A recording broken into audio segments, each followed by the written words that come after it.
Alright mga tropa, itong dalawang camp pinagpipilian natin kung alin yung gagawin natin the best para sa camp grind ni Tropang Sari ng Pililla, Rizal. Start tayo mga tropa.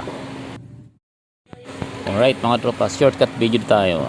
Hindi na natin binidyoan paano natin ginawa. Ayan, tapos na siya.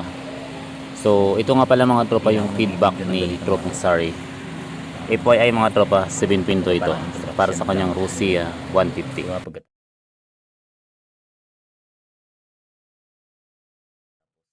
Ayun mga tropa, si Tropang Sari nagdi-deliver ng mga parcel ata at ginagamit niya yung kanyang service para sa kapirahan. Anyway, kaya siya nagpagawa mga tropa ng pinipinahan daw siya or ginuguit-guitan ng mga Paraco 175. Paabang na lang mga tropa ng part 2 ng video na umaandar na yung motor. Medyo busy pa si Tropang Sari.